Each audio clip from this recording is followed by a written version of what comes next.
JJP party का तो मैंने पहले ही बता दिया था, आपको याद होगा।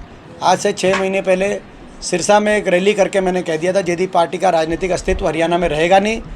और मैंने कह दिया था कि जेजेपी की शायद किसी एक सीट से हरियाणा में जमानत बचेगी नहीं, क्योंकि उन्होंने जिस तरह का उनकी कार्यशैली रही है, जेजेपी पार्टी ने अपने मतदाता को से विश्वासघात किया। पिछली बार लोग सरकार बदलना चाहते थे हरियाणा में, पिछली बार ही लोग सरकार से दुखी थे, मगर जेजेपी पार्टी के हाथ में जब 10 सीट आई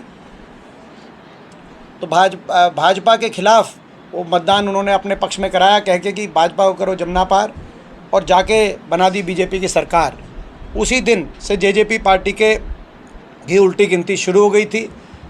उनका जो रवैया रहा 5 साल, व्यापक भ्रष्टाचार मिलके प्रदेश को लूटने का काम किया बीजेपी ने। जेजेपी ने कोई काम किया नहीं। 5100 की पेंशन का इन्होंने कहा इस पर समझौता हुआ।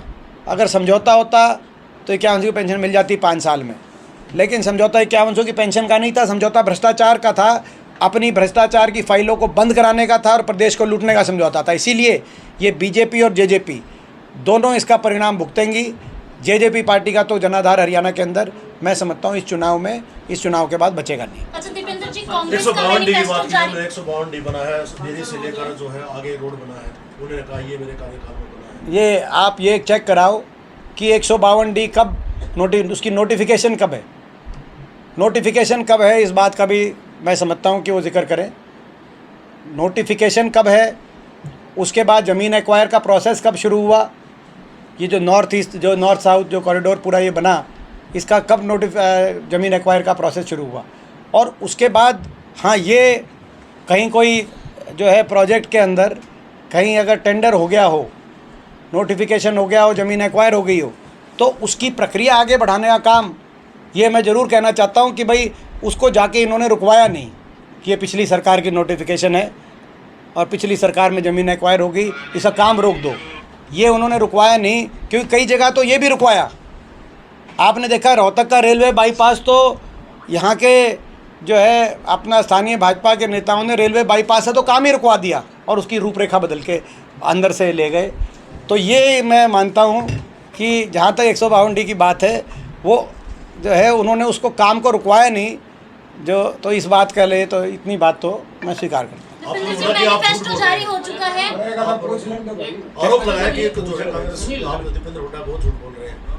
तो ये तो एमडीओ में जो परमिशन ना देना कोड ऑफ कंडक्ट के, इस वजह से परमिशन आप खुद देखो, उनको परमिशन मिली हुई थी। वो ये कह रहे हैं कि सरकारी इंस्टीट्यूशन में चुनाव आयोग आचार संहिता के बाद परमिशन मिलती है। तो भाई अब देखो, वो भाजपा प्रोग्राम करे तो उसको परमिशन मिल जाती है।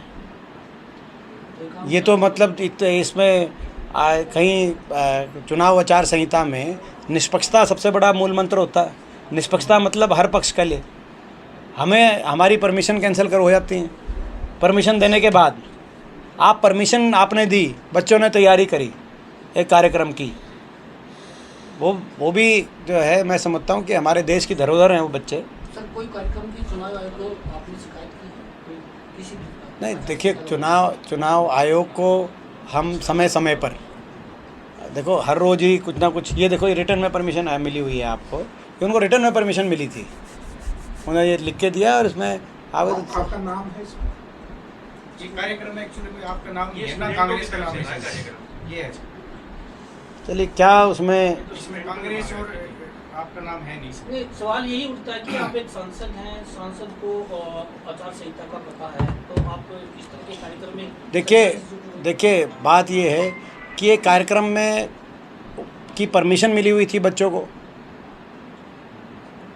उसमें मेरे को निमंत्रण उन्होंने दिया हुआ था। बाबा साहब के विचारों पे गोष्ठी का कार्यक्रम था।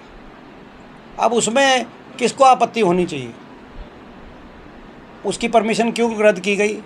जिन्होंने रद्द की गई आप उससे पूछिए, वो अपना कारण जो बताएंगे वो अपना चुनाव आयोग निर्धारित करेगा कि वो उनका कारण ठीक है कि हमारी जो हमको लगता है गलत कैंसिल किया, वो चुनाव आयोग निर्धारित करे।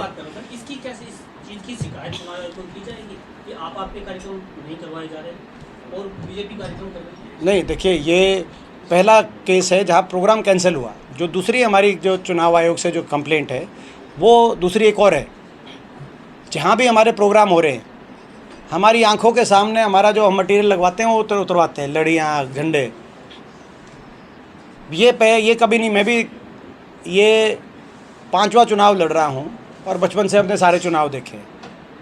चुनाव में आप अपनी कोई किसी की कैंडिडेट का प्रोग्राम जब हो रहा होता है तो उस समय लड़ियाँ लगाते हैं, उसके बाद आप उतारने की जो है एक हिदायत है चुनाव आयोग की और लोग हटा भी देते हैं। लेकिन लगातार हमारे साथ एक चीज़ हो रही है, ये हमने रोहतक में देखा, गांधी कैंप में भी देखा, हमने ये सेम टू सेम चीज़ हमने ये कलानौर में भी देखी जब हमारा डोर डोर कार्यक्रम था। तो जो हमारा मटेरियल लगता है उसको उतारा जाता है। रोहतक में तो जो गांधी कैंप में जो उतारने के लिए जो स्टाफ आया, निगम का स्टाफ, उसका मैं वीडियो आपको दिखा दूँ, हैं वो शराब पी के आया, शराब पी के ऑन ड्यूटी आके और वो सारी लड़ियाँ वड़ियाँ ये वो करके वहाँ पे आतंक मचाने का काम किया। और उसके बाद आपको वीडियो दिखाते हैं। कर्मचारी को चुनाव हरियाणा सरकार गाड़ी, हरियाणा सरकारी गाड़ी में, मैं पी रहा हूँ, तेने क्या लेना है?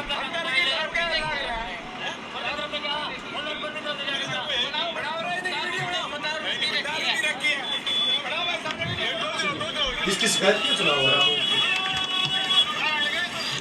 फिर देखो भागा है। फिर ये थोड़ा मतलब ये सारा हमारा मटेरियल उतार दिया।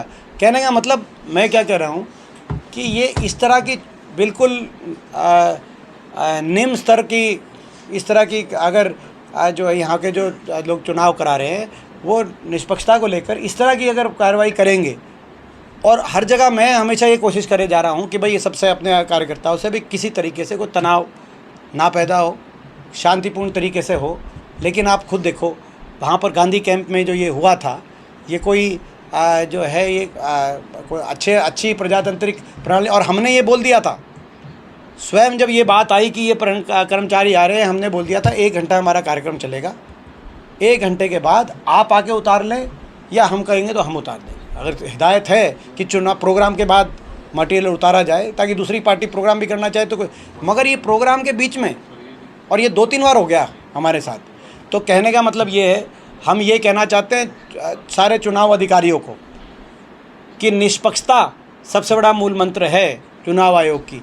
निष्पक्षता पर कोई प्रश्न चिन्ह नहीं लगना चाहिए, ये हमारी आग्रह है। और आप लोगों से भी हम यही कहना चाहते हैं, यदि भाजपा के कार्यक्रम के दौरान भाजपा के अगर कहीं पोस्टर और बैनर उतर रहे हैं तो हमारे भी उतार दी जाए। लेकिन अगर केवल हमारे साथ इस तरह से पक्षपात का वातावरण बनाया जा रहा है तो वो स्वीकार्य नहीं होगा और उसकी हम कंप्लेंट करेंगे।